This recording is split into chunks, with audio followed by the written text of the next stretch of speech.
Bismillahirrahmanirrahim.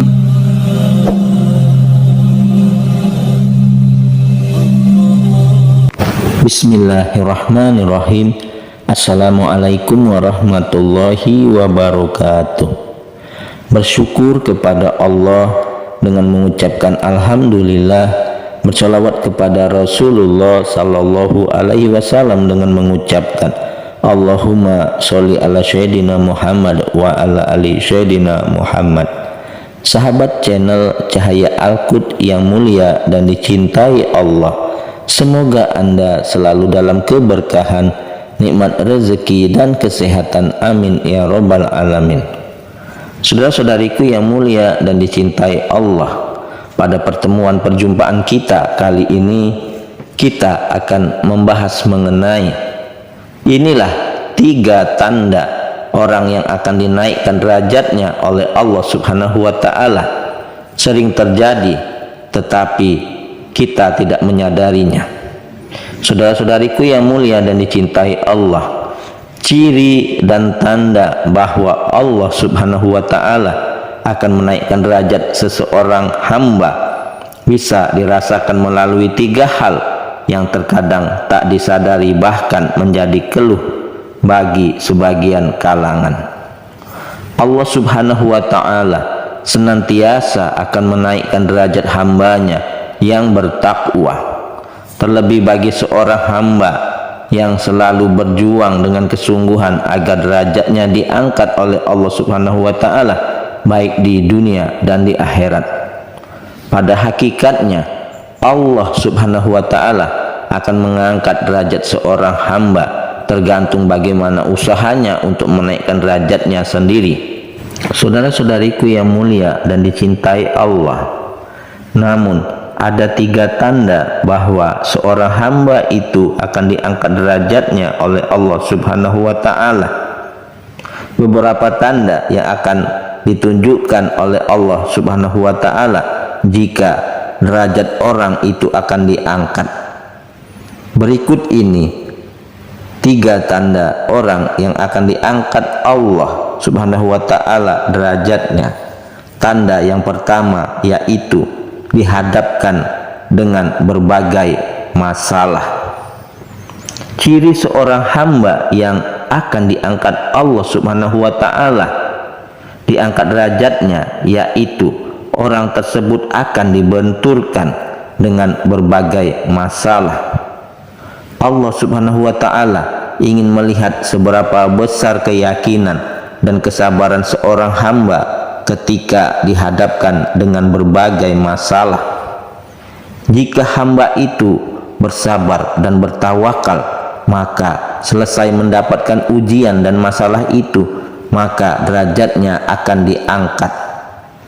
Masalah yang diberikan Allah Subhanahu wa taala bukanlah perkara yang sulit dilakukan.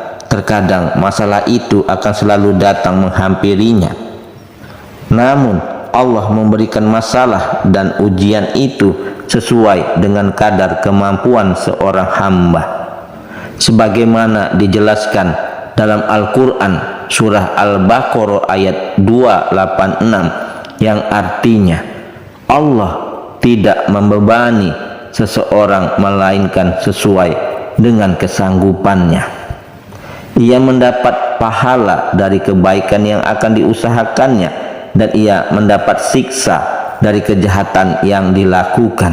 Quran surat Al-Baqarah ayat 28. Kemudian tanda yang kedua yaitu dihadapkan dengan orang yang tidak suka dan membenci kita. Usai mendapatkan berbagai masalah, seorang hamba yang akan dinaikkan derajatnya akan dihadapkan dengan orang yang membencinya, sehingga dengan banyaknya yang membenci seseorang hamba tersebut membuat seorang hamba merasa sedih dan terkadang marah. Namun sesungguhnya hal itu menandakan bahwa Allah Subhanahu wa taala sedang menaikkan derajat seseorang hamba tersebut baik di dunia dan di akhirat kelak. Dan yang ketiga, mengalami kesedihan yang tiada henti. Saudara-saudariku yang mulia, seseorang hamba akan diselimuti rasa kesedihan teramat melalui berbagai masalah yang dihadapi. Namun jika seorang tersebut hanya mengadukan kepada Allah dan selalu berdoa kepada Allah, maka disitulah Allah akan menaikkan derajat seorang hamba tersebut. Namun hal itu pun harus diiringi dengan usaha dan tawakal kepada Allah Subhanahu wa Ta'ala. Selain itu, tak cepat merasa putus asa setiap masalah yang sedang dihadapi. Nah, saudara-saudariku yang mulia dan dicintai Allah, apakah kita termasuk di dalam 3 tanda orang yang akan dinaikkan derajatnya oleh Allah Subhanahu wa Ta'ala? Mudah-mudahan saja kita termasuk orang-orang yang diangkat derajatnya oleh Allah Subhanahu wa Ta'ala. Semoga hal ini menjadi manfaat. Adapun yang benarnya datangnya dari Allah, yang salah adalah kesilafan dari diri saya pribadi. Kepada Allah saya mohon ampun. Subhanakallahumma wa bihamdika asyhadu alla ilaha illa anta astaghfiruka wa atubu ilaihi. Sampai jumpa di video-video berikutnya yang insya Allah selalu membahas hal-hal yang bermanfaat dari dunia sampai akhirat. Wassalamualaikum warahmatullahi wabarakatuh.